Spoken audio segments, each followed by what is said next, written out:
gitu, jaringan embrional. Kalau misalkan jaringan permanen disebut juga dengan jaringan dewasa. Nah, sekarang kita lihat jaringan meristem. Berdasarkan cara pembentukannya, meristem dibagi jadi 3. Ada meristem,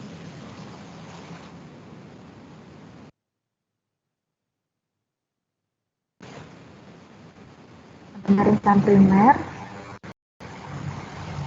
meristem ya ini ya, primer sama meristem sekunder. Jadi nanti kita lihat ciri-cirinya apa yang membedakan, akan dibahas dalam. Terus pergerakan letaknya, meristem ada 3 ya, jaringan embrional ada 3, ada yang disebut meristem apikal, ini terletaknya di ujung akar dan ujung batang.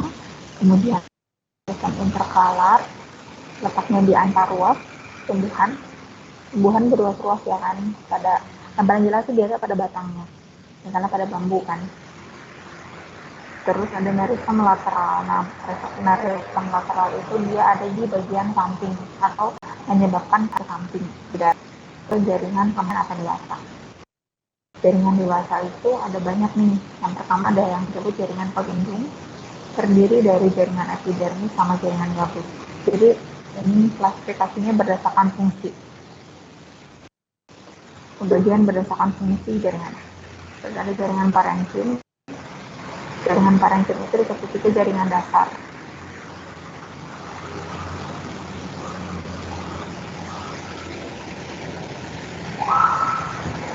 Jaringan dasar ya. Nah ini sebenarnya banyak banget jenis-jenisnya juga. Ada yang disebut aerenkim. Air itu kan udara. Parenkim ini udara. Kita juga yang disebut klorenkim. Klorenkim itu artinya parenkim berklorofil, berarti ini klorofil. Dan nanti kita bahas ya. Terus ada jaringan dewasa yang fungsinya sebagai penyokong gitu, supaya tumbuhan itu dia bisa nggak belok-belok, nggak cepat terbawa angin dan mati dan lain sebagainya, jadi tetap teguh gitu. Ada yang disebut jaringan kolensin dan jaringan parenkim. Nah, biasanya ke balik-balik ke sini nih, ini kolensin, ini klorensin. Beda ya, beda pengelompokan mereka itu karena beda fungsi. Jadi jangan sampai salah. Ada kolensin, ada klorensin. Ya. Terus yang terakhir ada jaringan pengangkut ya, ada phloem dan phloem. Jaringan mengangkut air, phloem mengangkut hasil fotosintesis.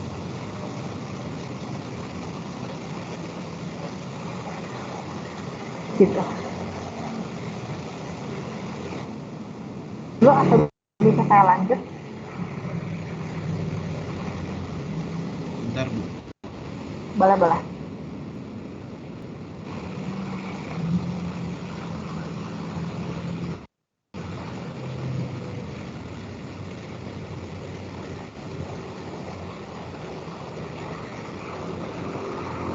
Oke. Terakhir ya. Sekarang kita bakal bahas lebih dalam tentang ini. Jaringan embrional. Jaringan meristem.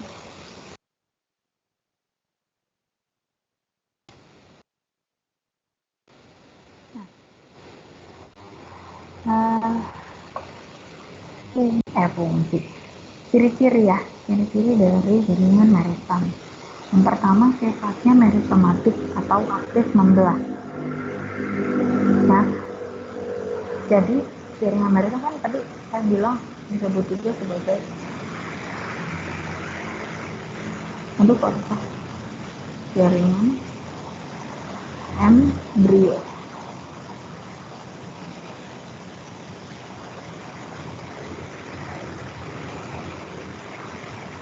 Embrional. Embrio itu apa sih? Tahu nggak? Calon. Calon ya, betul. Calon. atau bakal ya biasanya istilah lainnya sama aja. Nah, jadi maksudnya apa? Jaringan embrional ini dia adalah jaringan yang akan menjadi suatu jaringan lain. Misalnya, contoh fertilisasi. Fertilisasi itu kan dari satu sperma dengan satu ovum, dia akan melebur jadi satu sel ya kan. Melebur jadi satu sel namanya zigot kan. Nah, zigot ini dia akan melakukan pembelahan, membelah, jadi banyak. Ya kan, makanya disebutnya zigot yang sedang membelah sel itu disebut juga dengan embrio. Nah kan, fungsinya membelah itu untuk apa sih? Fungsi suatu sel itu dia membelah untuk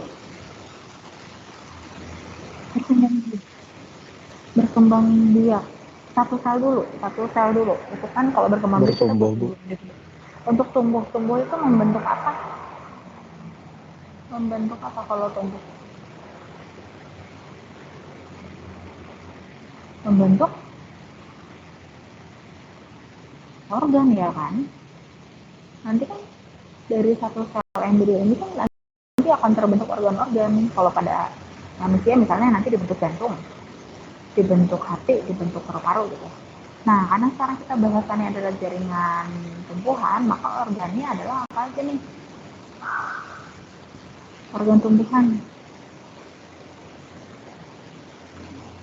Ada akar ya? Akar, terus batang, daun ya, sama bunga. Gitu. Jadi jaringan meristem ini penting banget, karena kalau nggak ada dia, nggak akan ada nih aspek-aspek ini. Gitu. Ya. Jadi jaringan meristem ciri yang pertama dia sifatnya meristematik atau cirinya aktif membelah. Gitu. Terus yang kedua, memiliki kemampuan totipotensi. Ada yang tahu apa sih ini? Apa?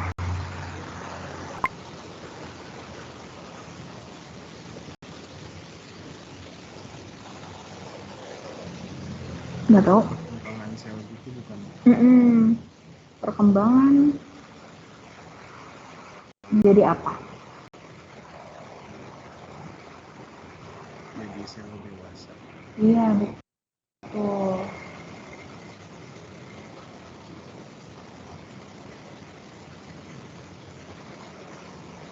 Menjadi sel dewasa. Sel apa nih yang berkembang ini?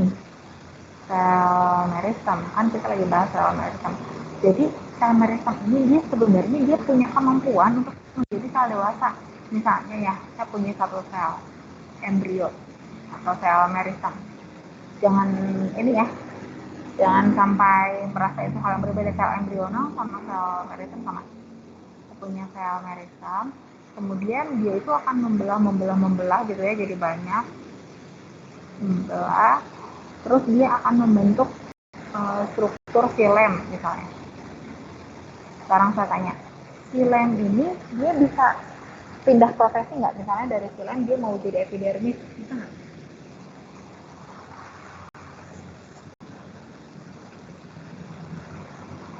Bisa nggak?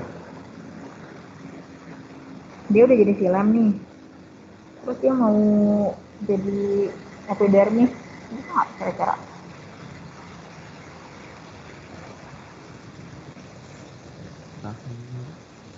Nggak bisa, betul nggak bisa, karena dia nggak bisa menjadi sel lainnya, maka dia disebut sel dewasa. Gitu. Ya, makanya kemampuan totipotensi itu adalah kemampuan perkembangan sel dari sifatnya yang meristem ke permanen atau ke dewasa. Gitu. Itu totipotensi, nangkep ya maksudnya ya. Jadi kalau nggak ada sifat totipotensi, itu tidak akan pernah tuh